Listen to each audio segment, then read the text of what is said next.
Letras Vermelhas é o nome de nossa série, porque retrata as palavras de Jesus lá nos Evangelhos, no livro de Atos também um pouco, em Apocalipse.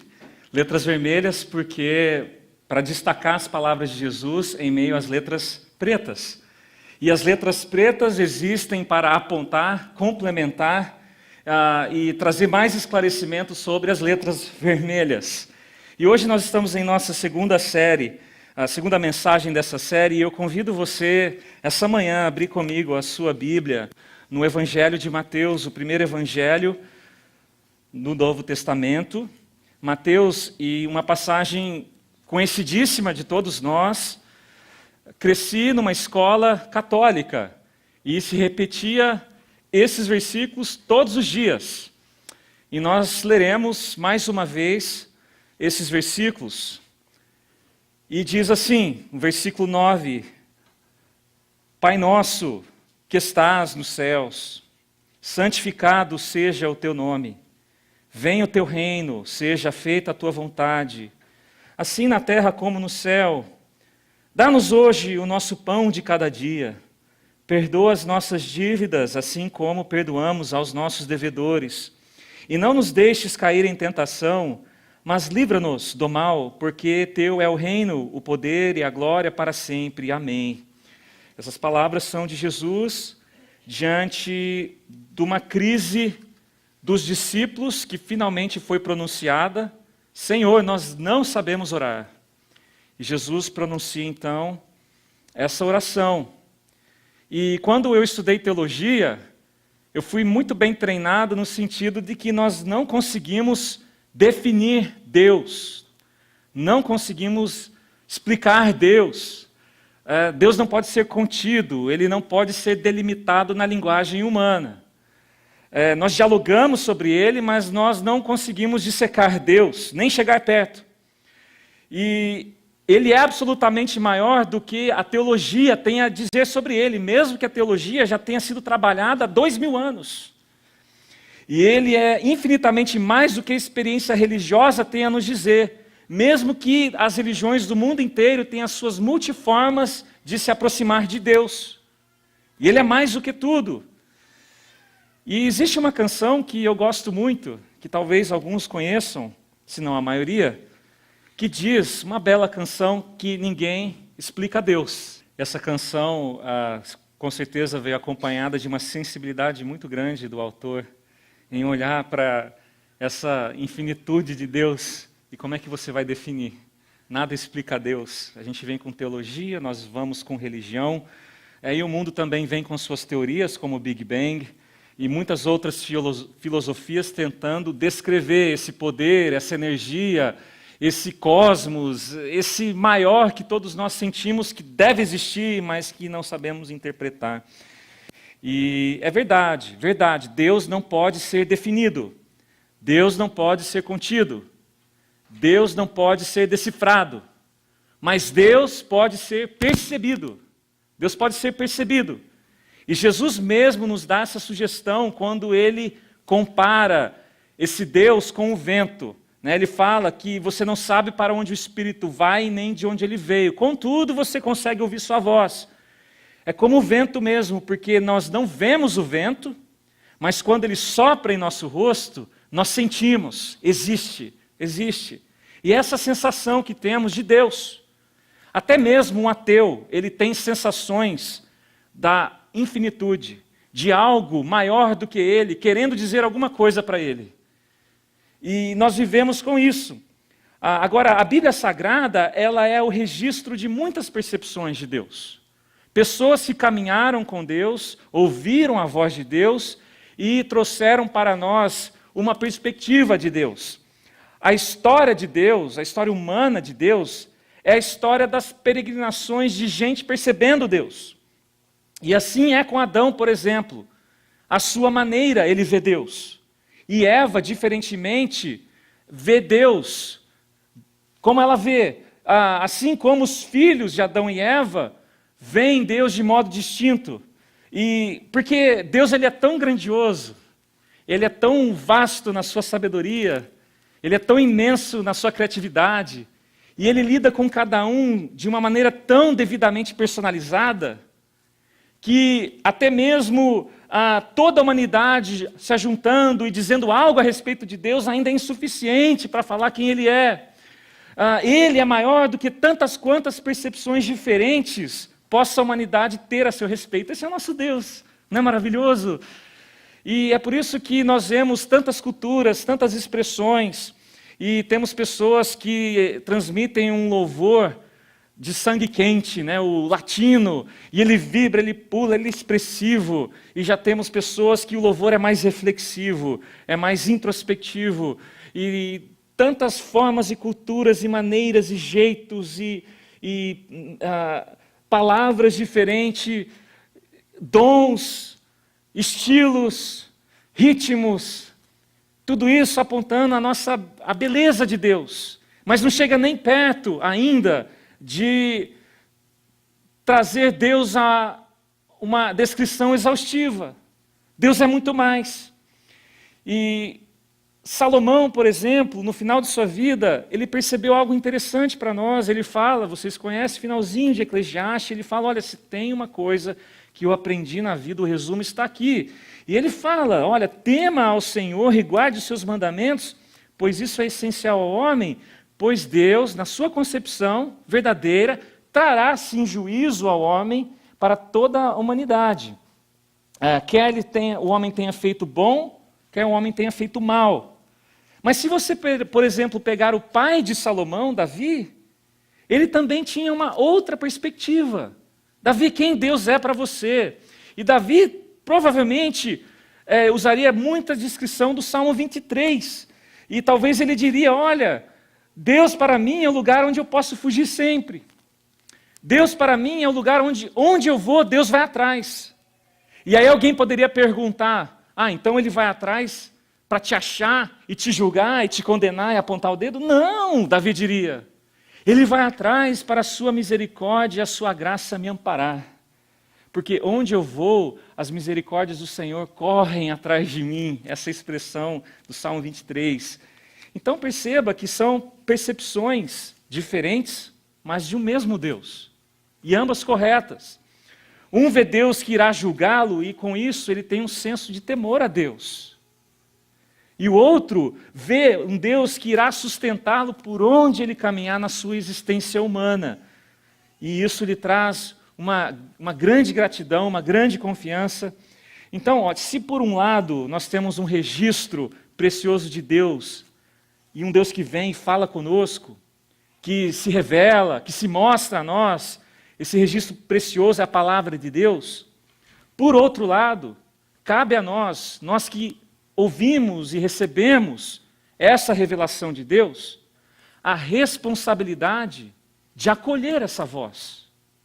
Porque o vento sopra, e ele vem em nosso rosto, e cabe a nós pegarmos as percepções que temos de Deus e transformá-las em convicções, em realidade para os nossos dias. Então, a Bíblia Sagrada é esse registro que Deus ele vem se revelando o tempo todo com o homem. Ele vem se mostrando ao longo da história. Ele vem descortinando aquilo que do começo era um mistério. E aos poucos nós vamos conhecendo esse maravilhoso Deus. Até que chega nos evangelhos, nas letras vermelhas, onde Jesus fala. E aqui nós entramos no horário nobre da Bíblia Sagrada. É o horário clímax, onde a concentração da revelação de Deus está na pessoa de Jesus, porque agora Deus não está só falando do lado alto por meio de homens humanos como nós, limitados, mas agora ele está caminhando nas ruas da Palestina na pessoa de Jesus. Agora ele está transitando entre as pessoas, agora ele está se relacionando como um de nós. E é lindo essa percepção, porque se nós não quisermos errar na maneira como vemos Deus, se nós não queremos nos equivocar de olhar para Deus e trazer uma conclusão errada a respeito dele, é preciso então olhar para Jesus. Como Jesus percebia o Pai. Como ele percebia o Pai. Então o Evangelho tem esse lugar privilegiadíssimo na Bíblia. O próprio Deus entra em palco no mundo e ele fala, olha, se ficou alguma dúvida a respeito de quem eu sou, olhe para Jesus, ele é a expressão exata de mim. E esse Jesus, ele interage na história, ele fala a nossa língua, ele sofre a nossa dor, ele caminha onde caminhamos, e ele sofre as nossas tentações. E esse Jesus, ele vem e deixa muitas letras vermelhas para nós. Porque o seu coração quer que nós conheçamos o Pai. Esse é o ministério de Jesus. Ele olha para a humanidade e diz, quem dera eles conhecessem ao Pai. Mas essa é a minha missão. E tanto é que a oração dele, como vimos semana passada, é, Pai, tudo que o Senhor falou para mim, eu disse para eles. Aquilo que o Senhor revelou a mim, eu revelei a eles. E agora eles sabem quem o Senhor é, porque eu estou aqui. E Jesus estava satisfeito com isso. Tudo que Jesus quer é que você olhe para Ele e você veja o Pai nele. E que você aprenda a perceber Deus como Jesus percebe Deus. E quando Jesus abre a sua boca para falar sobre Deus, a humanidade leva um susto. Porque Deus, ele fala de Deus, porque Jesus fala de Deus de um jeito que ninguém estava acostumado, nem mesmo o judeu, que cresceu numa cultura falando sobre Deus. Porque na cultura judaica jamais alguém, por exemplo, ousaria invocar Deus, Abba. Deus tinha sim uma figura de pai, de Abba, mas no formalismo, nas orações, ninguém ousaria chegar a Deus e falar, o Senhor é o meu Abba, o Senhor é meu pai. Não, o Senhor é o Yahweh, é o tetragrama hebraico para o Javé, o Deus eu sou. É assim que os judeus se aproximavam. Aliás, existia todo um ritualismo para escrever Yahweh e para se pronunciar, para se cantar Yahweh. As pessoas, diz as Escrituras, que tomavam banho, se limpavam, se purificavam. No momento em que ia falar Yahweh, elas paravam, iam com este ritual de purificação e depois voltavam. E dizia o tetragrama hebraico. Tamanho formalismo. Então, nesse momento, os discípulos eles levam um susto, porque eles sabiam que Deus é Pai. Mas o próprio Jesus está ensinando a invocar a Deus assim. Você fala Abba, Abba. E isso fez me lembrar dos meus filhos crescendo. Eles aprendendo a se comunicar, falando papai. Né? A minha filhinha falando papai. Eu queria que vocês vissem ela aqui falando. A gente deixou registrado. É interessante que quando Jesus ele usa a palavra Abba, na verdade é uma palavra se referindo ao jeito de uma criança chamar o seu pai. Mas, na verdade, é um nenezinho que está aprendendo a falar papai. A tradução ideal não seria nem papai, é papi, ou papá, ou papa. É um balbuciar de uma criança tentando falar o som correto, mas ela não consegue. E Jesus, esse Abba, é assim, Jesus está nos ensinando a oração de uma criança aqui. Jesus, o Filho de Deus, alguém que nós poderíamos dizer que ele sim, ele vai saber dissecar Deus, vai saber destrinchar Deus nas suas palavras. Mostra Jesus como que é a oração de um ungido de Deus. E Jesus vem e fala, quando você orar, você fala, Abba. Como é que é? Abba. Nosso Abba que estás nos céus. Isso é maravilhoso porque essa figura de criança é uma que não sabe nada a respeito da vida, é uma que não sabe nada a respeito de si mesmo. Uma criancinha aprendendo a falar, ela não sabe nada das circunstâncias ao seu redor, ela não sabe ponderar a vida ainda, ela não sabe reconhecer o que é certo e o que é errado, ela não sabe nem mesmo o que ela gosta e não gosta ainda. Ela vai provando as coisas, ela vai criando conceitos, mas ela está aprendendo a fazer as distinções. Ela não sabe nada a respeito do Pai, a não ser que o Pai é o Abba. E o Abba que esteve com ela desde o começo, e que todas as vezes que ela foi nos braços do Abba, ela se sentiu segura, amparada, ela se sentiu acolhida, ela teve garantias. E é só isso que a criança sabe.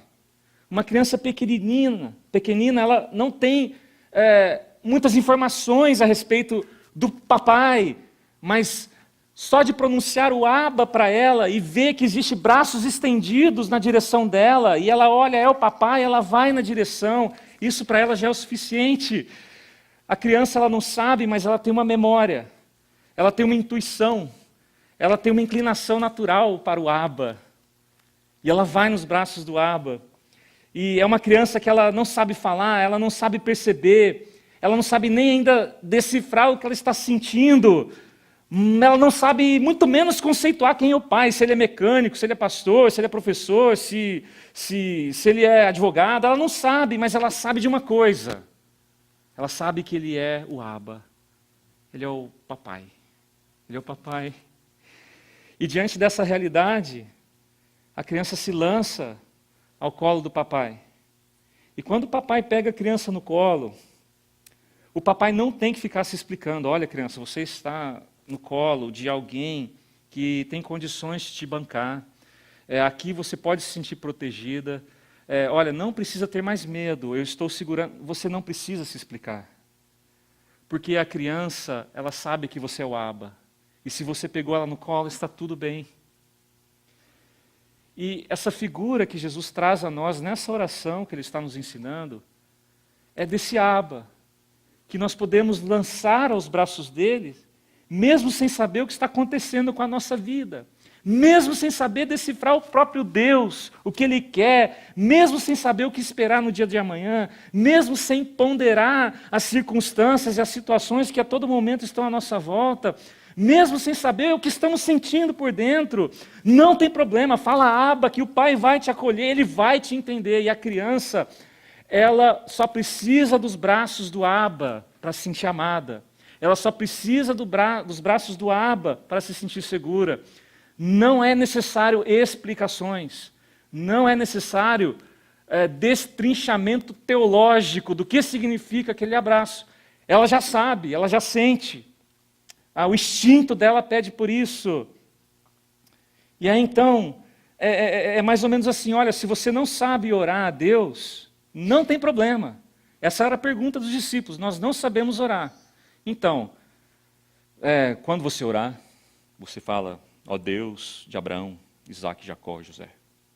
O Deus das alianças condicionais e incondicionais. O Deus que estava na sarça ardente. Eu não sei se os discípulos esperavam que Jesus falasse algo do tipo. Mas Jesus, ele fala, quando você orar, você fala, nosso Abba, que estás nos céus. E só com seu Abba, o papai já vai atender. Só com seu Abba, ele já vai te amar muito. Só com seu Abba, ele já vai estender os seus braços. Você não precisa entender o mundo, você não precisa entender as circunstâncias, você não precisa nem mesmo entender a si mesmo e Deus, só basta falar Abba. E você vai se sentir como uma criança acolhida nos braços dele. E é interessante que a criança ela já nasce nesse instinto, mas ao longo da vida, a gente vai explicando para ela algumas coisas sobre Deus. Porque a gente se sente na responsabilidade. A gente se sente na responsabilidade de falar quem Deus é, de tentar orientá-la, trazê-la mais informações a respeito de Deus. E aí, desde criança, a gente vai jogando a criança, por exemplo, na escola bíblica dominical, ela vai aprendendo sobre Deus, ela vai aprendendo lá que a Bíblia é a revelação de Deus e que ela tem que guardar no seu coração o que está escrito ali como palavra vinda do Senhor. Ela vai adicionando mais coisas no seu Abba. E aí não basta isso, ela vai crescendo mais e você fala, olha, se você não fizer hermenêutica, você nunca vai entender a Bíblia. Como é que é? Hermenêutica. O que é isso? Então, tem um processo de interpretação bíblica que você tem que aprender. E aí, então, a criança, ali na sua adolescência, talvez juventude, aprende a hermenêutica. Aí, depois disso, ela cresce, vira um jovem assim, aí ela começa a ler a Bíblia, e aí ela ouve dizer que não, para entender melhor a Bíblia, você tem que comprar os manuais teológicos. Aí, então, ela começa a trazer na igreja aquele manual dessa grossura, assim, né? E ela vem assim, ela bate de frente ali com o pastor no corredor, e aí o pastor olha o manual, que manual é esse aí? É o manual europeu. Manual europeu? Não! Manual europeu, os caras estão fora da linha teológica. Pega o manual teológico de Dallas. Lá é bom. Lá você vai... Joga fora isso. Aí você vai, né? Você está tentando aprender sobre Deus. Fez hermenêutica, participou da escola dominical, agora você comprou o manual, jogou fora aquele, compra o manual de Dallas. Só que aí você está conversando assim, de repente aparece o pastor, vê você assim com aquele manual, e aí é outro pastor, ele fala assim, não, o manual de Dallas não é bom, é cultura norte-americana. Você tem que pegar um manual de teologia latino-americana. É a língua do nosso povo. Joga fora esse aqui é bom. Aí você vai lá mais uma vez, tentando descobrir Deus, atrás desse bendito manual. Até que você aparece de novo no corredor e outro pastor surge e olha você ali estudando. Esse material é razoável, mas olha, você tem que pegar o manual latino-americano dos reformados. Eles sim. Porque aí no meio desse povo tem até católico, os reformados não. Então aí você, puxa, quem sabe um dia, para conhecer Deus, eu vou acertar que manual teológico eu tenho que comprar. E aí você vai jogando fora o que você tem, vai comprando novo. E aí você decide procurar uma igreja presbiteriana. E lá, eles vão dizer para você que o correto é a tradição calvinista. Você está tentando procurar Deus. Tradição calvinista. Você nunca ouviu falar, o João Calvino, tal, é o cara, beleza. E aí, de repente, um dia assim, você tropeça no corredor, dá uma dor de barriga, você decide ir na igreja batista. E aí você chega lá na igreja batista, os caras olham para você e falam assim, não, os nossos primos presbiterianos, eles são gente boa. Só que a nossa tradição é o JJJ. Você, como é que é? JJJ. Eu acho que eu faltei essa aula aí, não vi nenhum manual ali que eu comprei. Então, JJJ. Jordão, Jerusalém, João Batista.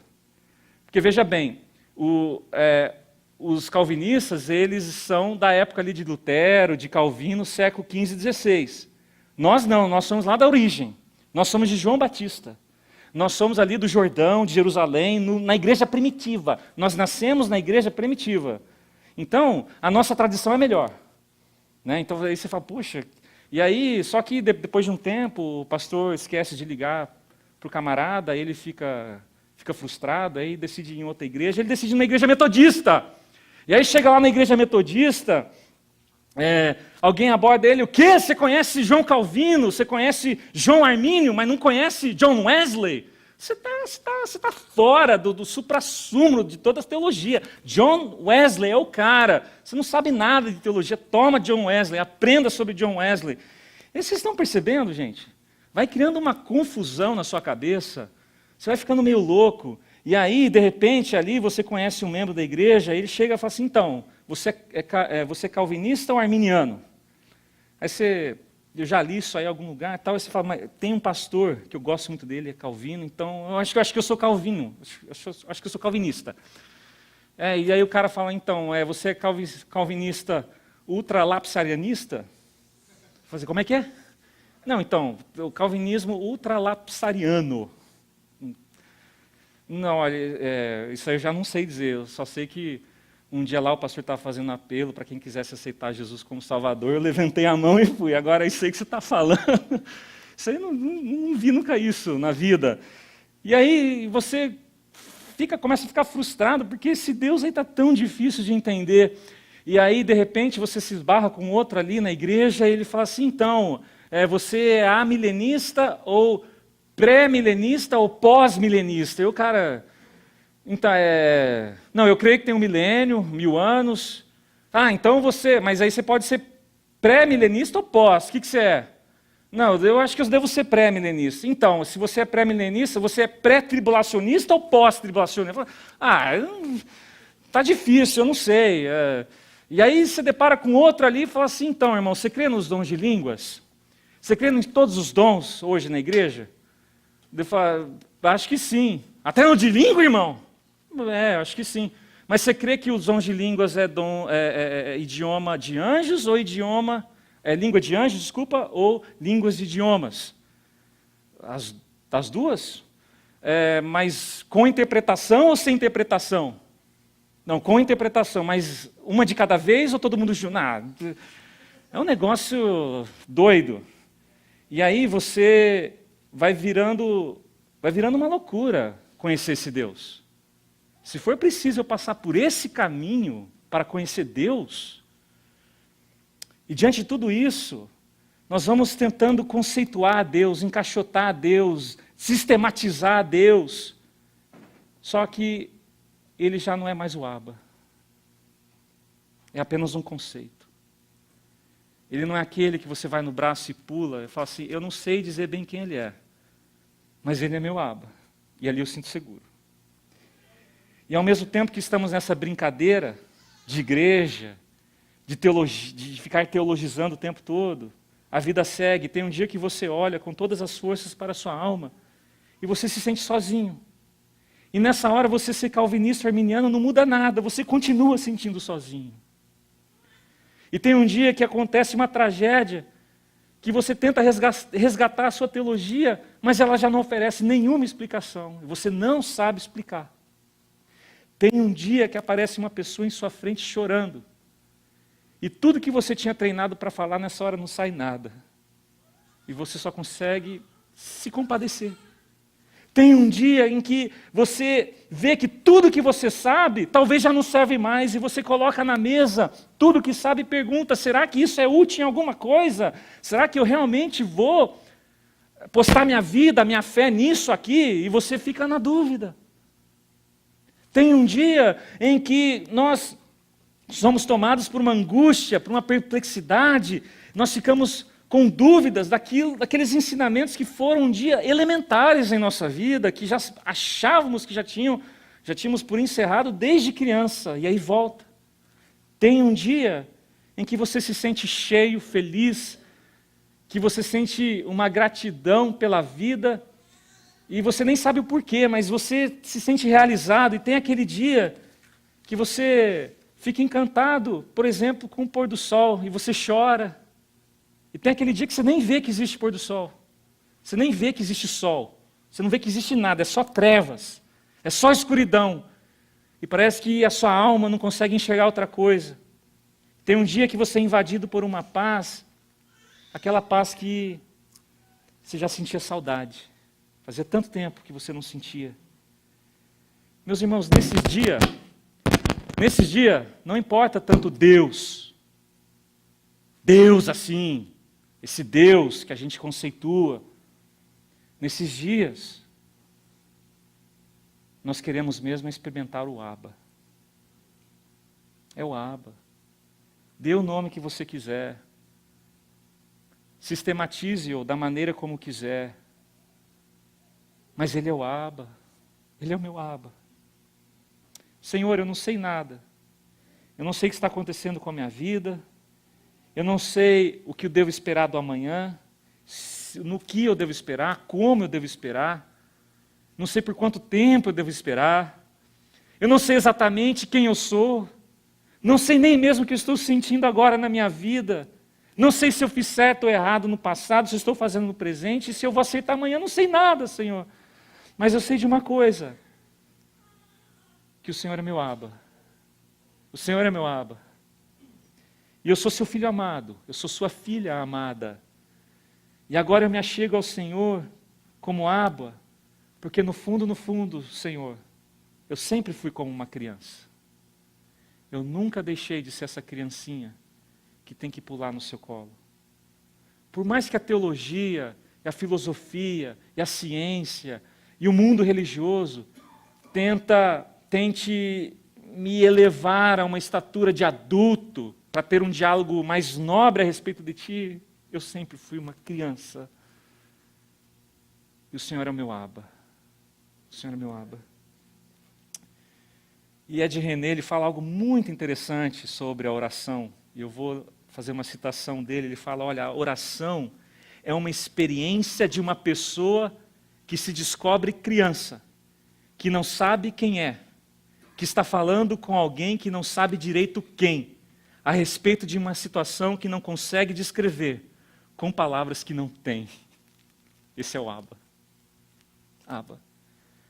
Quando a minha filhinha falava papai, pela entonação da voz dela e pelo contexto que ela falava, era só isso que eu precisava. Eu já sabia se ela queria colo, se ela queria a minha atenção, se ela queria a minha orientação, se ela queria minha ajuda, se ela estava pedindo socorro. Eu já sabia. E para ela, a única palavra que ela precisava falar era essa mesma, Abba. E quantos dias na nossa vida nós somos assim, não é? Nós olhamos para a nossa vida e já não sabemos nem mais o que orar. Não sabemos mais. Mas uma coisa nós podemos fazer que Jesus nos ensinou. Diga Abba.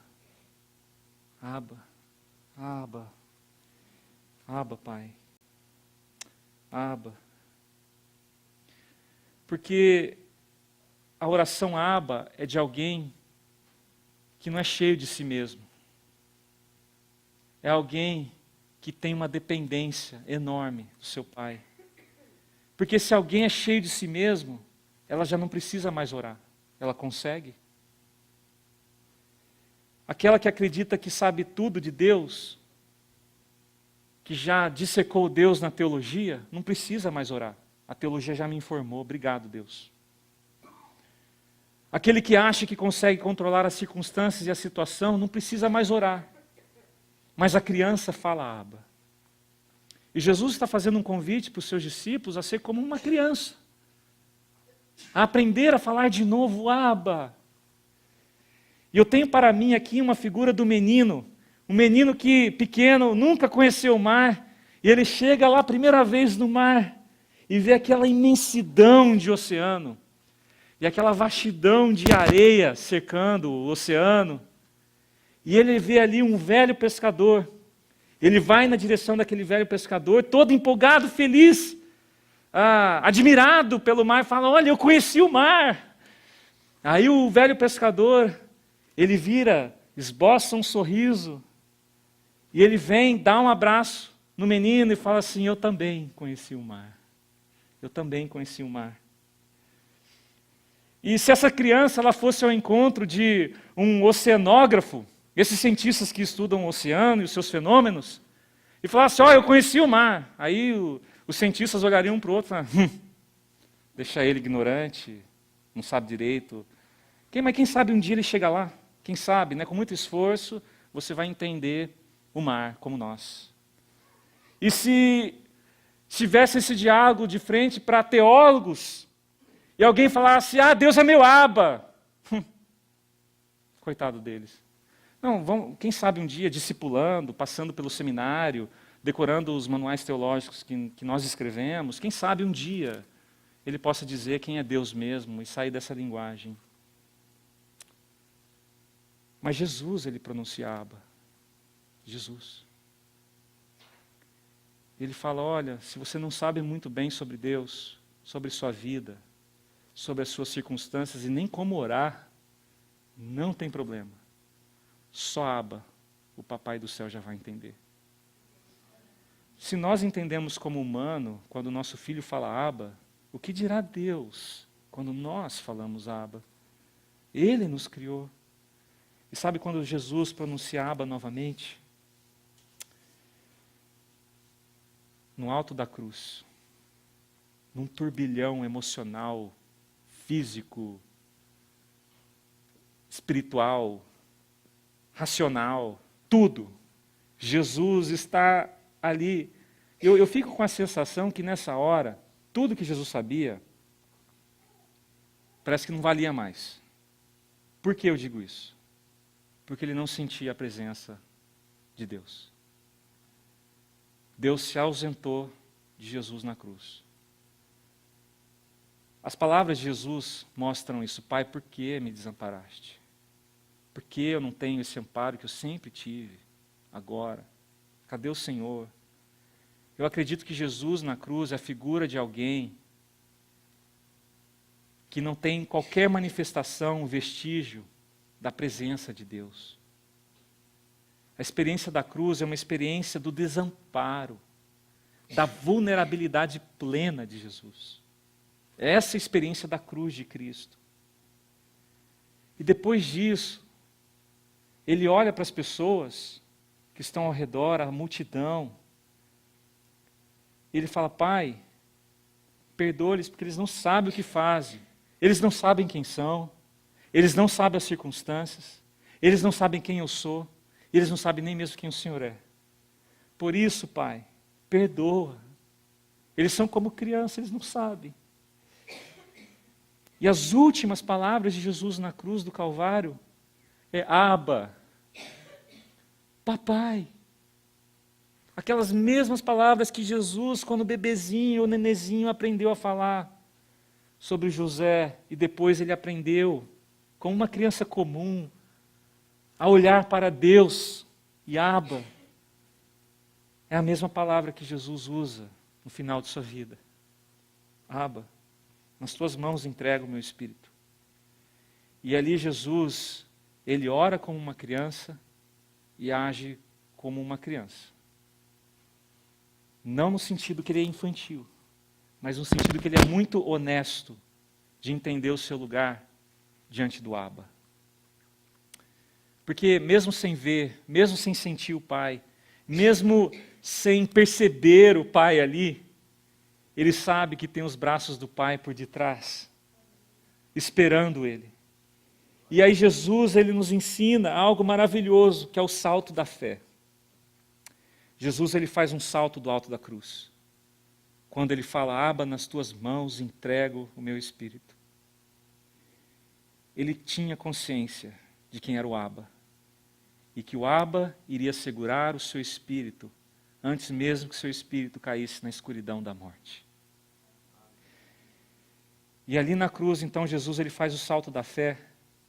Ele se deixa lançar à escuridão da morte, sabendo que no final, o Abba vai estar lá segurando ele. E Jesus na cruz, então, ele faz um convite a nós.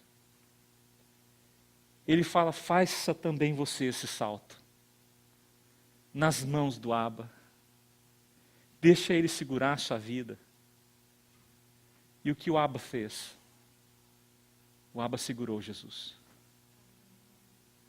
E levantou Jesus de novo à vida.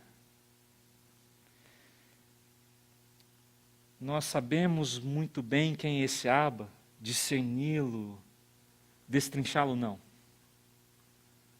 Nós sabemos conter esse Abba, não. Explicar, não. Mas nós sabemos que ele é Abba. E isso já é suficiente. Quantas vezes na nossa vida nós queremos mais explicação de Deus, sobre Ele mesmo, sobre as circunstâncias e sobre o que está acontecendo conosco mesmo. E Jesus nos faz lembrar, fale Abba. Você não precisa pegar seu nenenzinho no colo e explicar a vida para ele. O seu braço já vai ser suficiente. E o Pai é assim conosco. Vem cá, filho.